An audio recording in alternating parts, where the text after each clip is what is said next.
You're telling me the 80s are over? No! No! What up, lunatics? Kurt Money here to talk about the series finale of Stranger Things. Look, I'll be honest, I'm torn. I wish I felt one way or another about it, because it would be better for views and thumbnails if I absolutely loved it or if I absolutely hated it. But there were ups and downs in the upside down for me tonight, although I mostly liked it. Let the blurbs begin. Pause. My final blurb tonight is gonna reference a spoiler to a recent musical that came out the same week that Stranger Things 5 Volume 1 dropped. So look out for that come blurb number 10. Anyway, back to the blurbs. Blurb number 1, a worthy final battle. You know, sometimes I got lost in the weeds this season on like what the strategy was and who was gonna do what and how it related to quantum physics and whatever the hell Dustin's going on about. But I feel completely satisfied with how they got to the abyss and then fought Vecna in the claw flare thing, and how they all take them down together. And the cherry on top was Joyce getting the final say with the head chop. Oh, loved this head chop. It was especially powerful because earlier, when Elle first jumped into Henry's kitty seance here, I was thinking, okay, why has it always got to be the push? What if she took a steak knife on the table, slit his throat? Like, would that also do the trick? Who knows? So anyway, it was just very satisfying when Vecna's like, oh, I'm not dead yet. And Joyce is like, yes, you are dead. Good night. Blurb number 2, Steve and Jonathan make up. Kinda? I loved this early save Jonathan had on the tower when Steve goes overboard and we cut to black and then we come back and Jonathan's got him and he's like, get up here. Loved this. And it was such a fitting place for this to happen because this is where their rivalry started in the beginning of the season with that dumb race up the tower. Also, they got all the biggest laughs later when Jonathan tells Steve that he knows about his nugget stuff. She's got to get out there and, I don't know, I want to... 6 little nuggets? She told you that? It was Ox that Jonathan even mentioned it. Like, way to sell out Nance, spilling the beans on Steve's heart-to-heart. But huge laughs where Jonathan lets him know where he went wrong, probably. I think it would have been better if I'd said 4. Maybe just not calling them nuggets. Right. Okay, I say kind of made up, because Jonathan is open to this is, I still don't like you. Look, just because I don't like you. I was kind of like, dude. Swallow that for now. But then he says it again at the end, and it's kind of like, hey. So I feel like we're supposed to think that they do like each other, and this is just their back and forth. I still don't like you, though. Oh, I wouldn't want it any other way. I mean, I know they're friends by the time the rooftop hang happens. I mean, he agrees to the monthly hang-up. Starting next month. Yeah, I'm in. I'm in. Which ain't happening, by the way. Okay, no way all these people meet up cross states once a month. No. And speaking of this roof hang, a post I saw recently has haunted me. And that's one that said that the only people not wearing wigs were Mike and Steve. Like, it had me clocking all the hairlines. Didn't matter who.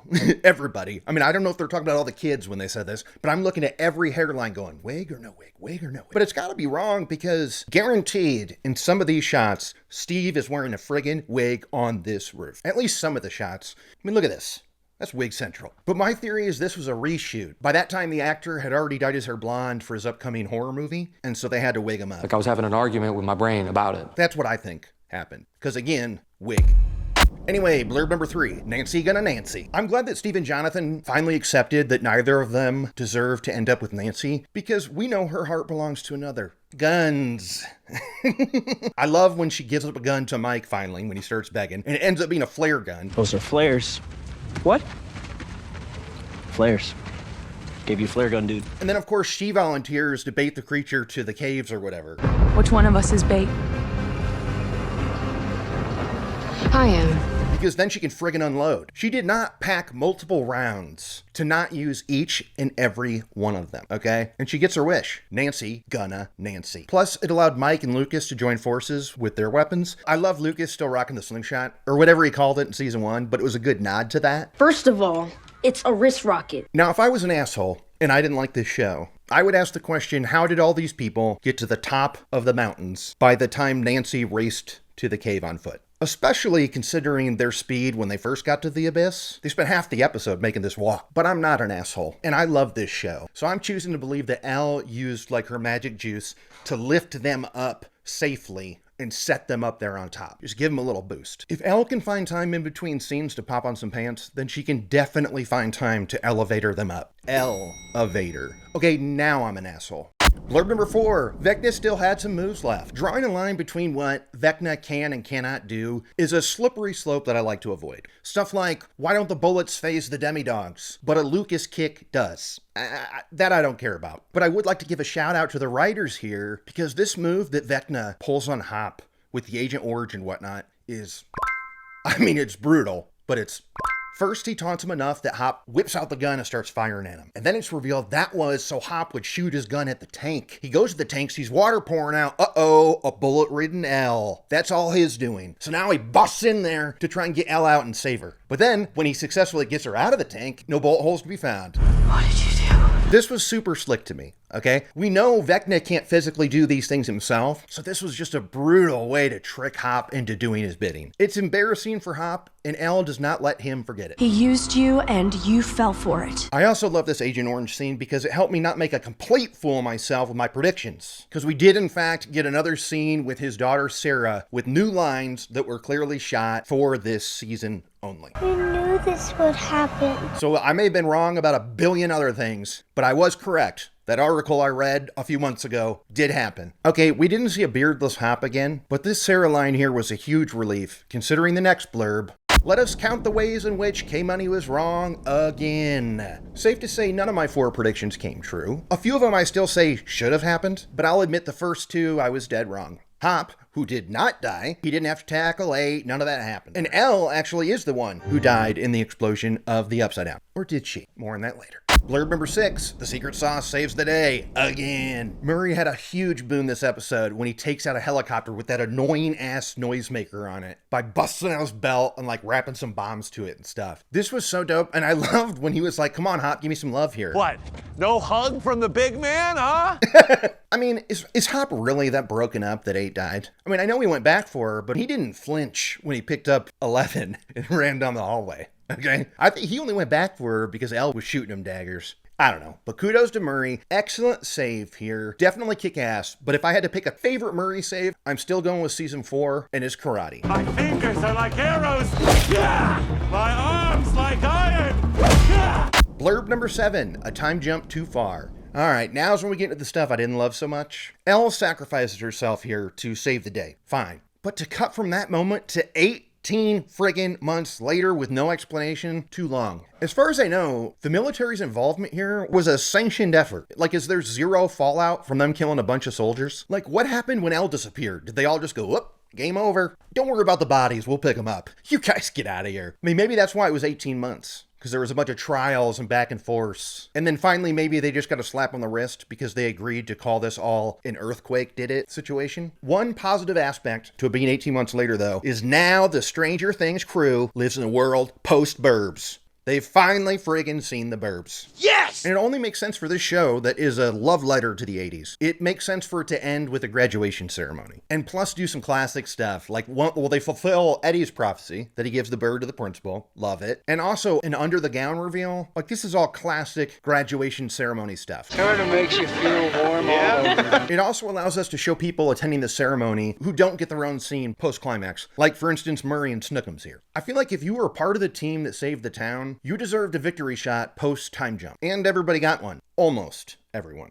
Blurb number 8, Vicky got the shaft. Okay, her helping was minimal. I think her only contribution really was to wheel Max into the hiding spot when Dr. K showed up. But she was there, damn it. What the hell happened to her in these 18 months? Robin's at Smith, so maybe they broke up, but give us something for Vicky here. And now's when I admit that yes, I was wrong when I predicted that we get a shot of them at Enzo's enjoying a dessert out in public as a couple and stuff. That's one of the ones that I say should have happened. Even Ted's ass gets a shot here. Where the hell's Vicky? Robin making that promise to her was a huge part of Volume 2. Like, why have them talk about Enzo's if the only people that are going to get an Enzo's happy ending are Joyce and Hop? Look, I love the proposal here, and their history of Enzo promises goes way deeper than Robin and Vicky's. This fulfills a Season 3 promise. I get it. You know what, Enzo? My name is not Enzo. I've lost my appetite, all right? But how hard would it have been to have Robin and Vicky sitting at one of these tables when the camera pulls back for the wide shot. Done. That would have solved it. So yeah, Vicky got the shaft, but 2 people did not get it, and they very damn well should have. Hence the next 2 blurbs.